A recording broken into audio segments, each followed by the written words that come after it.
Hey everybody, Zero here, and it's finally Sunday, so the day has come to do all of the Nintendo 3DS stuff.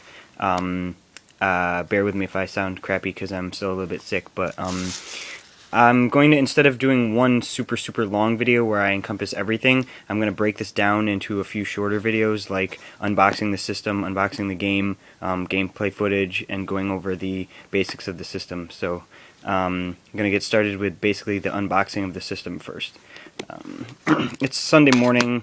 I didn't go right when the store opened, so there's probably a few people out there that already have this, but I do the best I can. So the first thing that comes with it is all the manual crap, which is like super thick and heavy. But you actually don't want to toss this aside like you normally would with, you know, a system, because inside are your AR cards. And that's these little things, and these are what you use to do the augmented reality games. So you're going to want to keep these off to the side. The rest of the crap is just normal paperwork, so put that aside. And then inside the box is very straightforward. You have your charger right out in plain sight, and by the looks of it, it's the same charger that the DSi used. Won't actually be sure until we plug that in. But and then over here on the left, you have your, what they call the docking station or the charging station, but it's actually just like a kind of shitty piece of plastic from what I've seen. Yeah, it's just like a piece of plastic basically, and you just plug the charger in there. So we'll just put that over there.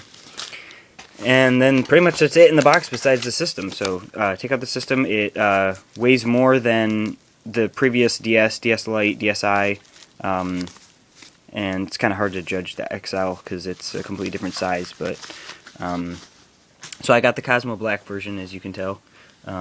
It's a sparkly metallic coat, and it's kind of you can tell more on the blue one that it's a two-tone shade, but it's like a darker black on top and a lighter black, if you can say lighter black, on the bottom.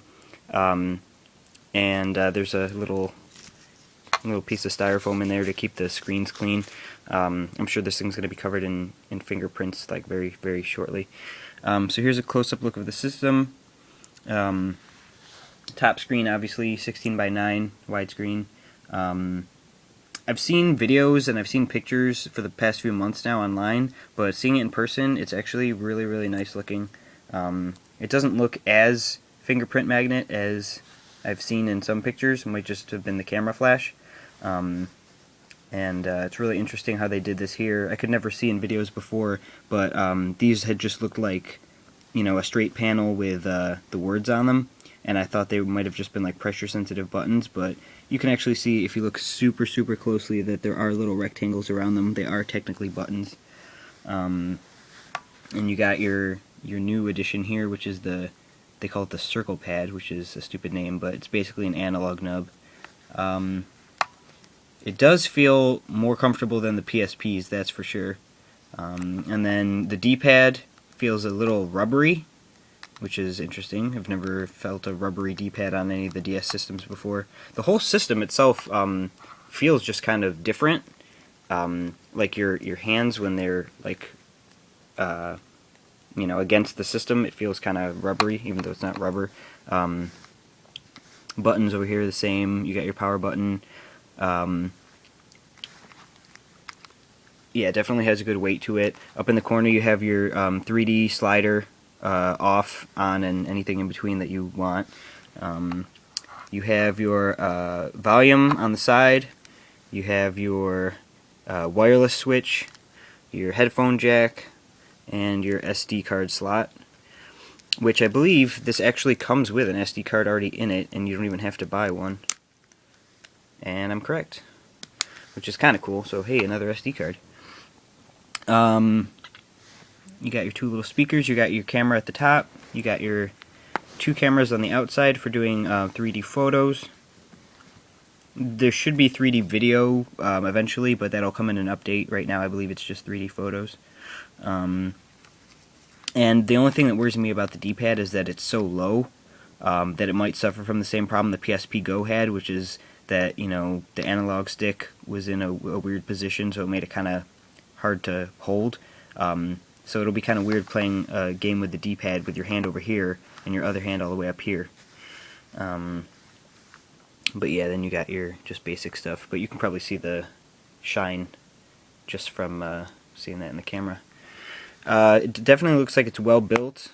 It's got the, if you can see it better that way, it's got like a 3-layer sandwich cake kind of thing, whatever you want to call it.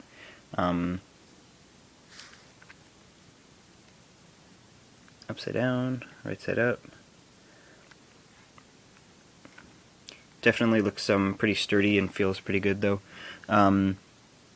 So that's pretty much the system. Let's check and see what the end of the charger looks like.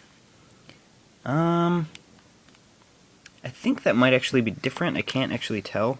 I don't remember what the they barely changed them like so little each time that it's hard to even tell the difference. But yeah, I wonder if I have one of my DSi chargers nearby.